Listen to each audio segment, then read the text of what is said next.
How much risk exposure do you and your business have at being disrupted by the AI disruption curve? How would you know? What founder profiles are at the most risk and least risk? That's exactly what you're going to find out in this video. Hello, I'm Brett Thomas, author of 20 books on management, leadership, and AI. And in this episode of my Leadership and AI series, I'm drawing from one of my most recent books on how AI is impacting small and mid-sized businesses. It's titled Disruption in AI: What Every Founder Must Do to Protect, Compete, and Win in the Age of Intelligent Machines. In a previous episode, I defined what the AI disruption curve is and the three forces causing the disruption. In this video, I want to talk about the 4 founder risk profiles that indicate if they are at high or low risk and if they have enough AI readiness to pivot, or are they a goner? Let's jump into it. The 4 risk profiles. Your position on the AI disruption curve is determined by 2 factors: how much exposure your industry has to AI disruption right now, and how ready your company is to respond. Cross these 2 variables and you get one of 4 named risk profiles. The first, the Accelerator: low to moderate exposure, high readiness. You're building advantage before your market fully commoditizes. Your primary risk is complacency. Do not mistake a favorable position today for a permanent one. The curve is still moving toward you. Second, the Transformer: high exposure, high readiness. You're in a high disruption market and your preparation is your protection. Move with urgency. Your best prepared competitors are operating in the same quadrant and are not slowing down. Number 3, the Drifter: low to moderate exposure, low to moderate readiness. You are not under immediate existential pressure, and that is precisely the danger. The Drifter's risk is not sudden collapse. It is the slow, invisible accumulation of disadvantage that becomes irreversible before it becomes visible. Most founders in the Drifter profile believe they're being strategic, but are they being proactive enough against the many unseen forces of disruption? Fourth, the Exposed: high exposure, low to moderate readiness. This is the highest risk profile I talked about in my book. You're in a market being restructured right now, and your organization may not respond at the speed the market demands.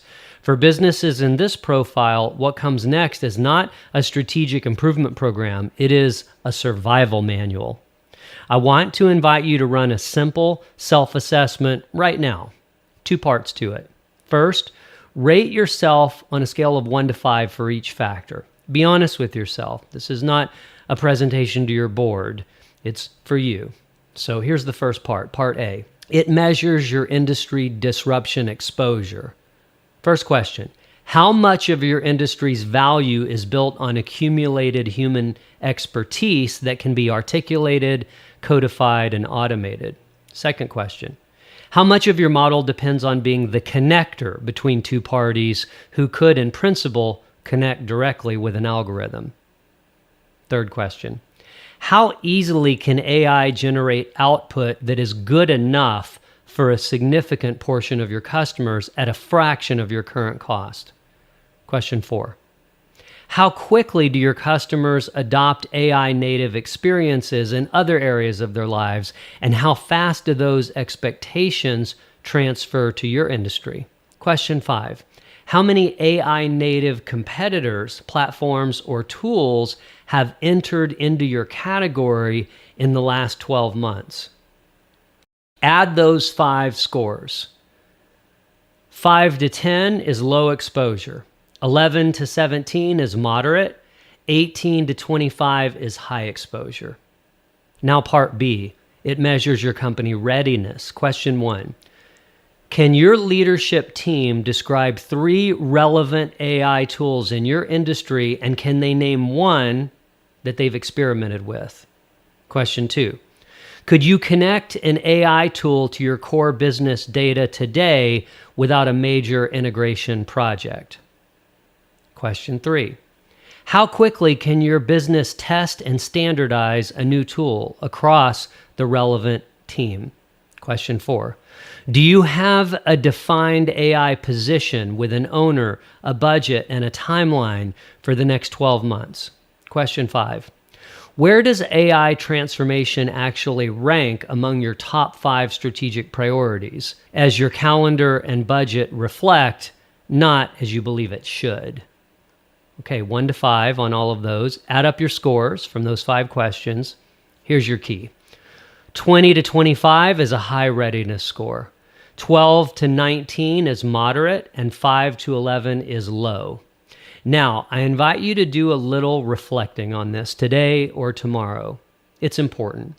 Here is the single most consistent finding from 20 years of experience guiding businesses through technological and economic transition. The businesses that end up on the wrong side of the curve were not poorly managed. They were operating in a context that had quietly and visibly shifted, while leadership was focused on executing the business model that had always worked before. And the businesses that end up on the right side that I talk about in my book are not the ones who waited until the evidence was undeniable. They're the ones who understood the stakes well enough to move while the window for change was still open, before they fully understood all the technology, before their teams were entirely ready, before the vendors finished their sales pitches. Disruption in AI is the book this episode is designed around. It's available now. It's on Amazon, link in the description. And if you want the full AI business library, a mini course for AI agents built for founders at your stage, the ROI and AI Hub gives you access. And you can use the code CLARITY to get a huge discount on that. Link in the description. I'm Brett Thomas. Good luck staying on the right side of the AI disruption curve. I'll see you in the next video.